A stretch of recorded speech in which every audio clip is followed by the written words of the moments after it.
Hello friends, welcome back to my channel. তোমরা সবাই কেমন আছো? আই হোপ কি সবাই অনেক ভালো আছো, সুস্থ আছো। গুড ইভিনিং সকলকে জানাই। তো এখন আমরা চলে এসেছি, আমি আর দাদা চলে এসেছি একটা স্বর্ণকারের দোকানে, মানে সোনার দোকানে। এখানে সোনা তোমরা দেখতে পাবে না, রূপুই দেখতে পাবে, কারণ সোনা সব লকারে ভরা থাকে। তো এখান থেকে আমি মোটামুটি আমার জিনিসপত্রগুলো তৈরি করি, মানে মোটামুটি বলতে ছোটোখাটো যে জিনিসগুলো এখান থেকে তৈরি করি, বা হয়তো কোনো ছোটোখাটো কাজ থাকলে সেগুলো আমি এই দোকানটা থেকেই করাই। তো এখানে দাদার আমি এসেছিলাম কারণ দাদার মানে হাতে যে আংটিগুলো পরতো, ওই আংটিগুলো আর হাতে পরবে না, ও হাতের তাগা করে নেবে, মানে হাতের ওপরে যে পড়ে সেটা ওখানে পরবে। কেন কি ও যেখানে আর কি ওর কোম্পানিতে আঙুলের আর কি আংটি পরতে দেয় না, কারণ কোম্পানির কাজে ওর হাতে কাজ করে, তো কোম্পানির কাজে আঙুলে আংটি পরতে দিলে মানে মেশিনে হয়তো কোনো ডিস্টার্ব হয়, কোনো কিছু হয়, তার জন্য আংটিগুলো পরতে দেয় না। তো ওই জন্য খুলে রাখতে হয় সব সময়, যখন কোম্পানিতে যায় তখন খুলে, আর তারপরে বাড়ি আসে তখন আবার মানে পরে নেয় আর কি। তো ওই জন্য ও বললো যে আমি বারবার খোলাপড়া করি, তার থেকে হাতের ওপরে তাগার মতো করে নিয়ে ওখানে পরে নেবো। তো ওই জন্য এসেছিলো। তো আর হাতের এই ব্রেসলেটটা দেখছো, একটা হার দাদা এখান থেকেই আমি করিয়ে দিয়েছি দাদাকে। তো এখানে ওই যে মাপ নিচ্ছে এখন দাদাটা, আর ও সবসময় বলছে একটু বেশ মোটা করে দেবে, যেন মানে ভালো হয় জিনিসটা আর কি। তো ওখানে মাপ দেওয়া হয়ে গেল, আর তারপরে ওখান থেকে আমরা আবার বেরিয়ে চলে এসেছি। এখনও টাইম লাগবে 1 সপ্তাহের ওপর, তারপরে দেবে। তো ওখান থেকে বেরিয়ে এসে তারপর আমার কিছু অল্প স্বল্প জিনিস কেনার ছিল, যেমন হচ্ছে ঠাকুরের নকুলদানাটা শেষ হয়ে গেছিলো, তো বাতাসাও শেষ হয়ে গেছে, তো ওই জন্য নকুলদানা নিয়ে নিলাম। আর তারপরে মুড়ি নিলাম, মুড়িও ছিল না, তো মুড়িটাও কিনে নিলাম। আর ওই ডিম নিলাম। তো মুড়ি, ডিম, নকুলদানা এই 3টে জিনিসই কেনার ছিল। তো একবারে দাদার সঙ্গে যেহেতু বেরিয়েছি, তো ওই জন্য একবারে নিয়ে নিলাম। বারবার তো বেরোতে আসা হয় না, মানে বেরোতে এই সামনেই কাছেই আমাদের বাড়ির, কিন্তু তাও যেন মনে হয় যে আবার রেডি হব, আবার বেরোবো, মানে একটু বিরক্ত লাগে আর কি, তার জন্য। তো এখানে দোকান থেকে 3টে জিনিস পেয়ে গেলাম, দোকানটা খোলা ছিল, তো পেয়ে গেলাম। তারপরে জিনিসগুলো নিলাম, আর একটা জিনিস নিয়েছি, এটা চলো বাড়ি গিয়ে তোমাদেরকে দেখাই।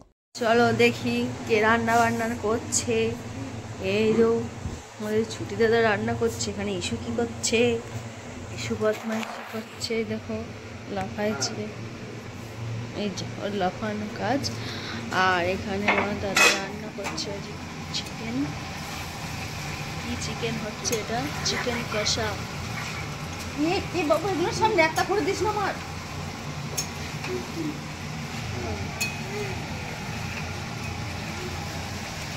তো এখানে দেখতেই পাচ্ছ দাদা রান্না করছে। আর এটা কি রান্না হচ্ছে বলো তো? এটা হচ্ছে ওই মুরগির পা বা ছাল যেটাকে বলে ওটা।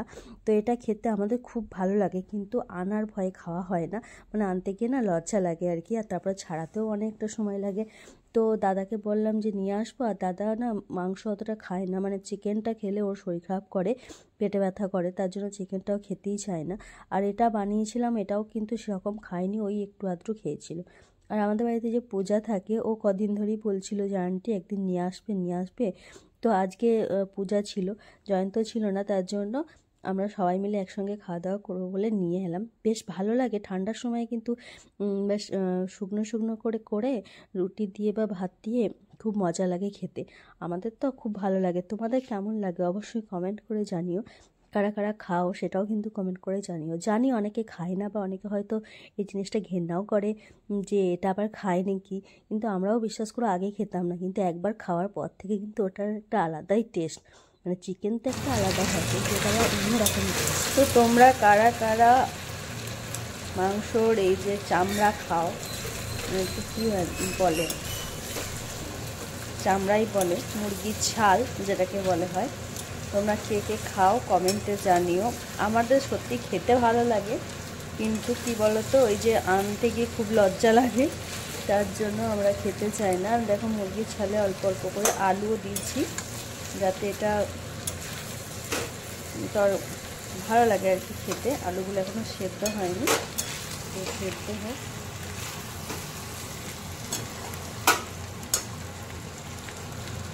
চলো একটু ঢাকা দিয়ে দিই এটা। মানে পরিস্থিতি মানুষকে কতটাই পাল্টে দেয় দেখো। আমার দাদা আগে কোনোদিন এক কাপ চা করে পর্যন্ত খেত না, আলু ভাজা বলো চা বলো কোনো কিছু রান্না করতেও পারতো না আর খেতেও না। আর এখন ওখানে গিয়ে ও নিজে এত ভালো রান্না করা শিখে গেছে যে আমাদের কি রান্না করে খাইয়ে দেবে এরকম, মানে এমন এমন রেসিপি বানায় যে ছেলেরা খুবই কম বানায়। শুক্তো বলো, ডালের বড়া বলো, এই ধরনের শাক টাক সব ধরনের কিন্তু সবজিও এখন বানানো শিখে গেছে। তাও কি থেকে জানো, ইউটিউব দেখে আমাকে ফোন করে মাঝে মাঝে যে এটা কীরকম বানাবো, কোথায় পুঁই শাক গে মাছের মাথা দিয়ে পুঁই শাক করা, অনেক ধরনের রেসিপিও শিখে গেছে এখন রান্না করা। তো এখন মোটামুটি ও ভালোই রান্না করতে পারে। তো আমাকে বললো তাহলে আমি রান্নাটা করছি, তুই আমাকে জোগাড়গুলো করে দে, আমি সব নিজে রান্না করে নিচ্ছি। তো ও রান্নাটা করলো আর আমাদের দেখো ভাত বাড়া হয়ে গেছে। ও বেলাকার পোস্ত ছিল, পোস্ত আর বেগুন ভাজা করেছি আর চিকেন, এইটাই হলো আজকের আমাদের রাত্রের মেনু।